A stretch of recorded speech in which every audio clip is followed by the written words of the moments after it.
আর মেয়েদের জন্য আল্লাহ রাসূল সাল্লাল্লাহু আলাইহি ওয়াসাল্লাম আরেকটা বিষয় বলেছেন, তিনি বলছেন মুরু আওলাদাকুম বিসসালাতি হুম আবনাউ সাবআ ওয়াদরিবুহুম আলাইহা ওয়া হুম আবনাউ আশ ওয়া ফাররিকু বাইনাহুম ফিল মাদাজি'।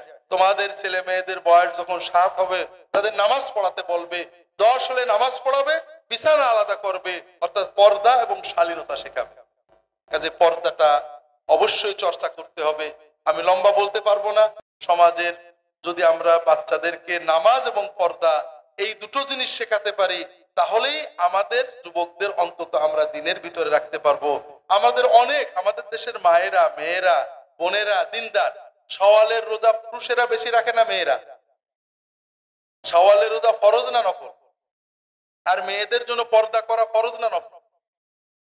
মেয়েদের জন্য বাড়ির ভিতরে অথবা বাইরে, দূরের আত্মীয় অথবা বেগানা পুরুষদের সামনে মাথা থেকে পা পর্যন্ত ঢেকে রাখা, মাথার চুল, কান, ঘাড়, গলা, হাত, বাজু বের করে যদি কোনো মহিলা দূরের আত্মীয় বা বাইরের মানুষের সামনে যান, প্রতি সেকেন্ডে একটা মহা কবিরা গুনাহ তার আব্বা আম্মা বা স্বামীর আমলনামায় লেখা হতো।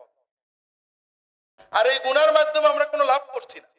যদি কোনো মেয়ে বাইরে যাবেন, কাজ করবেন, চাকরি করবেন, স্কুলে যাবেন, অফিসে যাবেন, বোরকা পরে নিয়েছেন, পর্দা করে নিয়েছেন, প্রতি সেকেন্ডে একটা ফরজ ইবাদত পালনের সওয়াব তার স্বামী বা পিতামাতার আমলনামায় লেখা হচ্ছে।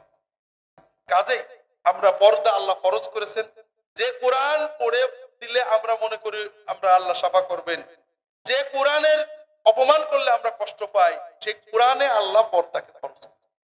কাজে পর্দা এবং নামাজ এই দুটো জিনিসের দিকে খেয়াল রাখুন।